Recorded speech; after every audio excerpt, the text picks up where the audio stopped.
20th century के first decade में हिमालय के पास एक बड़े प्रमाण में इंसानों के लिए एक सीरियल किलर बंगाल टाइगर के रूप में प्रकट हुआ। इसने 10 साल तक पुलिस से लेकर गोरखा रेजिमेंट सहित किसी को भी अपने पास नहीं आने दिया। मैं बात कर रहा हूँ चंपावत के मैन ईटर बंगाल टाइग्रेस की, जिसने करीबन 436 लोगों की जान ली। ये शेरनी के शिकार Guinness book of world record में भी दर्ज है। कैसे एक शेरनी मैन ईटर बनती है और कैसे इसने इतने लोगों को अपना टारगेट बनाया, आज के इस वीडियो में डिस्कस करेंगे।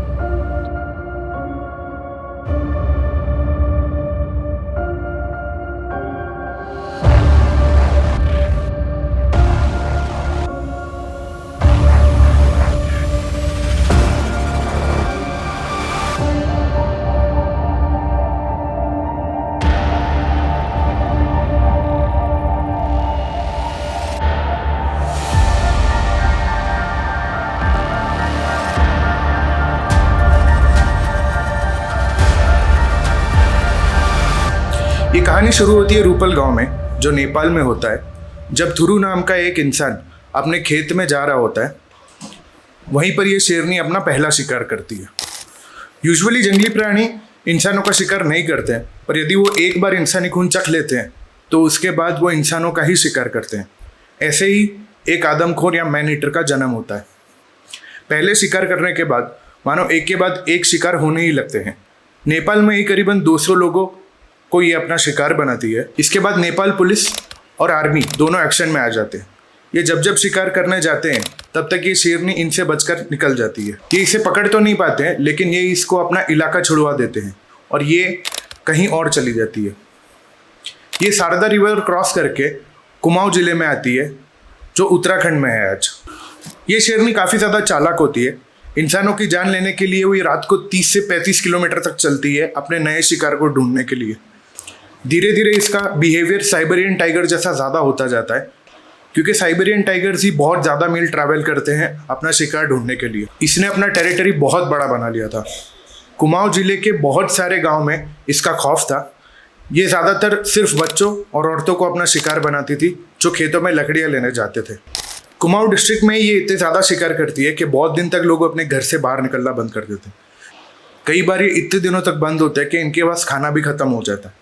इस शेरनी के खौफ से उस समय ब्रिटिश राज ने भी इसके ऊपर एक इनाम रखा था। बहुत से शिकारी को गवर्नमेंट ने खुद भेजा था इसका शिकार करने के लिए, पर इस शेरनी को कोई नहीं पकड़ पाता। इन सब के बाद गवर्नमेंट हेल्प लेती है सर जिम कॉर्बेट की। जिम कॉर्बेट एक इंडियन ब्रिटिशर थे, जिनका जन्म नैनीताल में हुआ था। शिकार करना इनकी हॉबी था और क्योंकि इंडिया में ही जन्मे थे, इन्हें वहाँ के जंगल का नॉलेज बहुत अच्छा था। ये गवर्नमेंट के सामने 2 कंडीशन रखते हैं। पहला कि ऊपर लगा हुआ इनाम वापस लेंगे, और दूसरा कि बाकी सब शिकारियों को आप वापस बुलाएंगे। थोड़े समय में कॉर्बेट चंपावत विलेज में आते हैं अपनी टीम के साथ। उस गांव में 50 लोग राह देख रहे होते हैं और वो काफ़ी ज़्यादा डरे हुए होते हैं। जिम कॉर्बेट पहली रात निकलते हैं पेट्रोलिंग करने के लिए, और जब ये सुबह लौट के वापस आते हैं तो गाँव वालों को विश्वास ही नहीं होता है, क्योंकि वहाँ से कभी भी अकेले कोई भी जाता था तो जिंदा लौट के नहीं आता था। उसके बाद आदमखोर शेरनी एक 16 साल की लड़की प्रेमिका देवी का शिकार करती है।